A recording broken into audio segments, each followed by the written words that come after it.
Sino sa kanila ang nag-alaga ng dalawang magulang na diagnosed with dementia?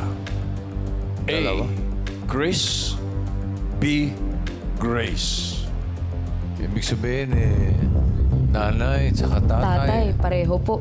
parehong na-diagnose ng dementia. Sino sa tingin nyo? Si Chris o si Grace? Bigyan namin kayo ng 10 seconds to decide. Timer, go.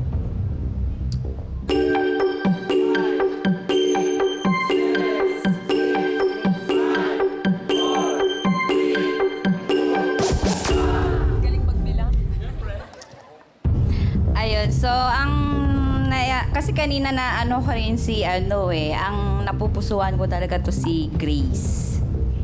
Si Grace daw ang nag-alaga ng dalawang magulang na na-diagnose with dementia.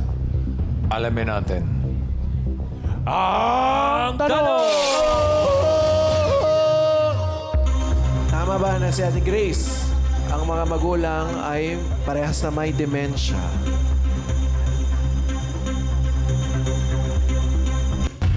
Wow! Okay. Tayo nagpapalakpakan dahil nanalo kayo ng 20,000 na hindi walang kinalaman sa dementia. Grace, Grace. how old are your parents? Yung mommy ko po is 81 and si papa po is 85. 80. Anong Oy. pangalan nila?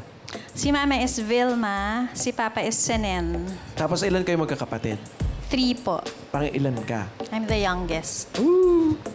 Grace, both your parents were diagnosed with dementia. Ano yan? Sino ang nauna? Si daddy o si mami? I believe si papa po yung nauna kasi there was an incident na nagda-drive pa po si papa noon and nawala po siya. Hindi siya nakauwi. How long For ago was 24 this? hours. For 24 hours? Ala. Yes. Saan 24 niyo siya hours. nakita? I mean, Uwi na lang po siya naka-taxi and then tinanong po namin yung taxi driver kung saan siya na-pick up. Sabi niya along south. And then, so tinatanong namin si Papa kung nasan yung sasakyan. And then, hindi niya ma-recall. Tapos, may nakita na lang kaming parang ticket ng toll gate. So, somewhere in south. How long ago was this? Kasi kung 85 na si daddy. I think that was 2010 maybe. So, what, 14, 15 years ago. Maybe. Si mami kailan? Si mama po, during pandemic, yung diagnosed lang siya with dementia.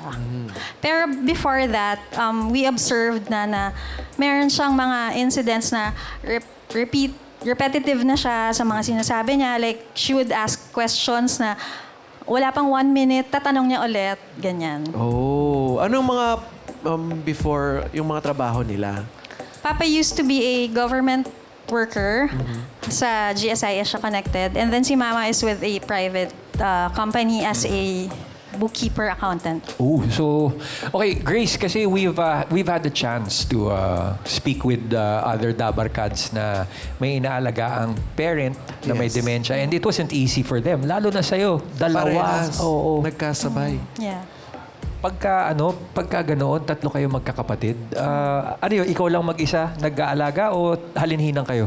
Halinhinan po. Kasi my sister doesn't have a family. So, I believe may plan talaga si God. Hindi siya nakapag-asawa just because siya yung kasama ni Mama talaga sa Mama and Papa sa bahay.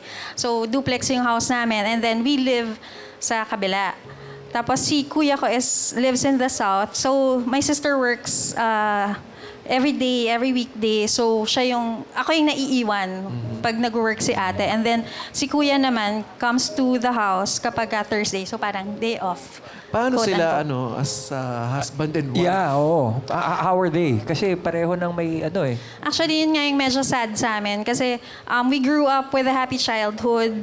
So, talagang very loving si mama at si papa. And to see them like this na like, pag kumakain, hindi na sila totally nagko-communicate with each other. Basta tahimik na lang. Why? So, I guess it's a symptom of dementia. Yung mental activities nila limited Grace, na. Yes. magkakilala pa sila.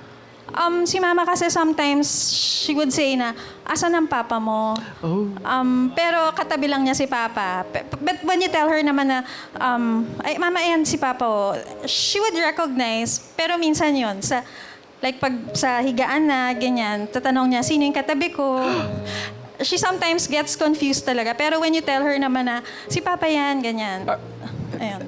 Grace, we know it gets painful, no? Yes. But for you, bilang bunso ka, ano yung pinaka mabigat for you na dumadaan sa Alzheimer's yung parents mo, yung pinaka painful for you bilang bunso?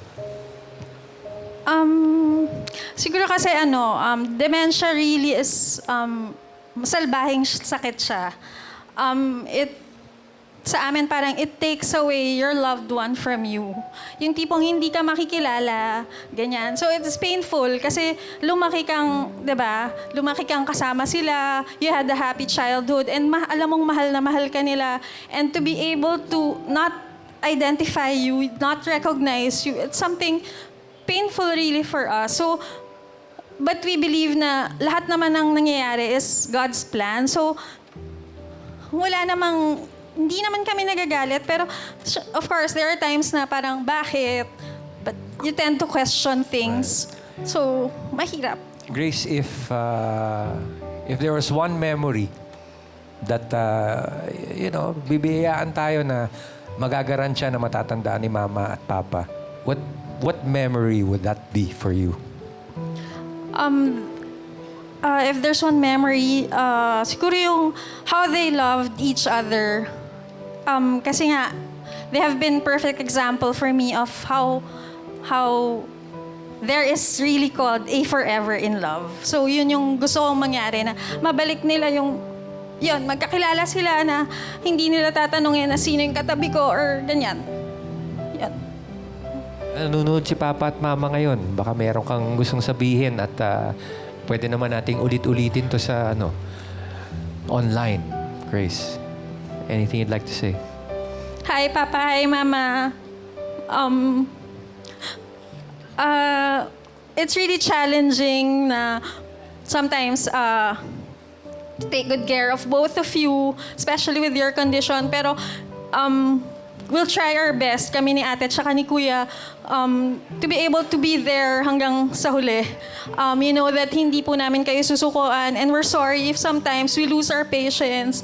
Tao lang po. And we just pray that marami pa tayong memories na babuo kahit hindi po yung tumatak at manatili sa isip nyo. But I'm sure in your heart, those memories would always be there. So yeah, I love you very much, both of you.